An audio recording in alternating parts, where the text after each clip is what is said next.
everyone. So I would first like to say thank you to Grinnell and ACM for allowing me this opportunity, not only to study abroad, but also to come to Chicago to make this presentation. It's not every day that you get to skip class and fly to another state, one of my favorite cities in the world, to give a presentation. So thank you for the opportunity. This whole process of my research started about a year ago when I was selected for a Mellon Mays undergraduate fellowship. So Grinnell and I believe Carleton and other schools throughout the country are a part of the Mellon Mays program. And as a fellow, I am working on a 2-year research project that started last spring and will go until next May. And so last year when I decided that I wanted to study abroad, I was really looking into my options. Where did I want to go? What did I want to look into? How was I going to connect this idea of being at home and being abroad and really creating a project that I could be proud of? So when I was first looking into places that I wanted to go, I thought that I wanted to do a program in the American South as well as a program in London. It turned out that I ended up just going to London, but the initial thoughts of the civil rights movement always stuck with me throughout my project, so that is how I got to what I'm going to be presenting today. So this book, The Dark End of the Street by Danielle McGuire, is really what jump-started my research and my interest into my topic. I read this book and I really fell in love with her historical research and the stories that she was telling.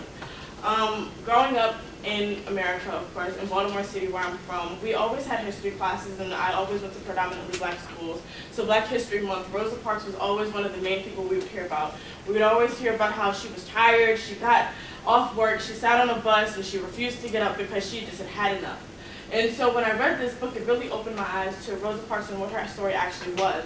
Before this pivotal moment that people hear about in schools and during Black History Month, she had actually been doing so much more work with women in the civil rights movement, to being an anti-rape activist, being an activist for women within the movement, really fighting for women's rights within the broader context of the civil rights movement. And through this book, I learned that a lot of what she had to say ended up being suppressed by the men within the movement. So as I went to London, I really wanted to find a way to connect my passion for Rosa Parks' story and all of the things that she was doing with another country that I was going to be spending 3 months in. And so as I went to travel abroad, I started to look into different places that I could go. So I was looking at the British Library, I was looking into the London Metropolitan Archives, Black Cultural Archives, just anywhere where I thought that I would be able to find these kinds of documents to connect this idea of women's rights here and women's rights abroad. So that brought me to the British Library. This is the lobby of the British Library. There are reading rooms that are magnificent. However, you're not supposed to take pictures. There's going to be a record of this. I probably shouldn't show you pictures. So this is the outside of the British Library. This is the lobby, and then the reading rooms are through these doors on the 2nd, 3rd, or 4th floors, or 3rd, 4th, and 5th floors in London. So in the British Library, I came across a treasure trove of these oral history projects. So the British Library did something with women within London who had been part of these organizations and these movements, and they took them and they sat them down for hours and hours and recorded their stories. And it just so happened that the women who I was really looking into, who published this book called The Heart of the Race, that I was really interested in because it talks about their experience with civil rights, they happen to be a part of this project. So of course this seems to be the perfect opportunity for me to learn more about them, why they were interested in these things, what caused them to start these organizations and these movements.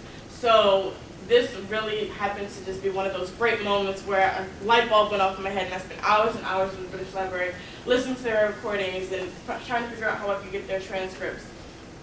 And so at the same time I was doing all of this research in the library and trying to figure out how I could bridge the gap between my studies here before I left and what I was doing in London, I was also taking a class at Queen Mary University.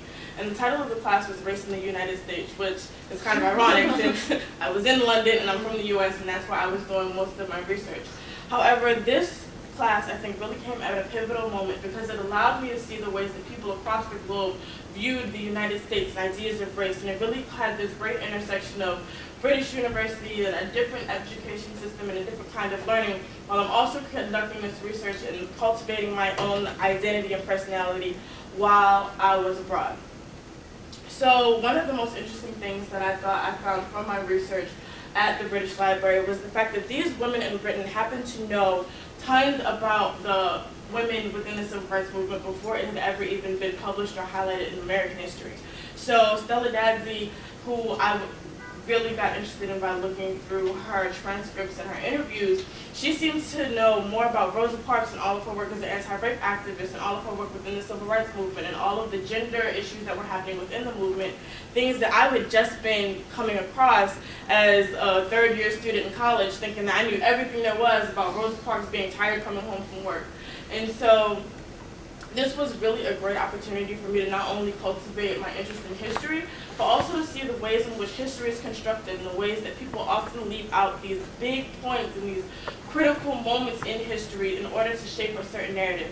So being able to cultivate this idea of Black women's movements helped me to create my own identity. It helped me to learn more about myself as a scholar, more about history as an art form, more about history as a discipline. It also helped me to realize myself within this world of Black scholars and Black women's movements, and Black rights and activists, and situate myself and create my own personal identity.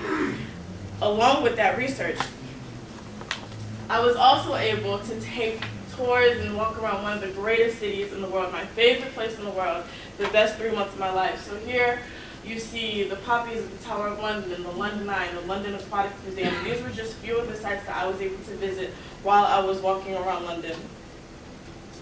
Here, you also see my dad came to visit me, and so we went on the London Eye, and we took one of those cheesy pictures that comes with the photo package, strapped cut upon an Avon. Anybody who has been to London would recognize the tube map, one of my favorite images from London.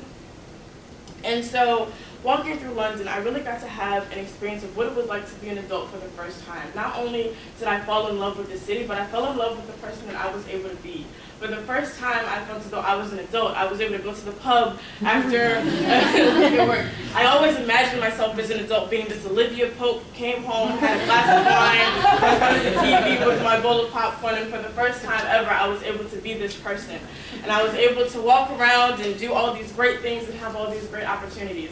And so connecting with this image of the tube map, one of the stories that I think really sums up my whole experience in London was our last day in London. We had a meal with the Grinnell in London program, and our program coordinator, Donna Venter, gave us these keychains that said "Mind the Gap."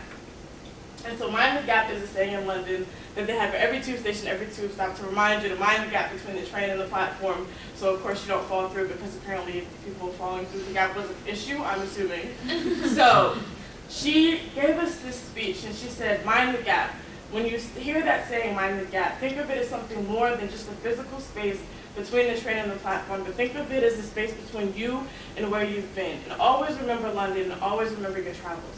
So I think that that phrase is a quintessential phrase for my whole London experience, mind the gap.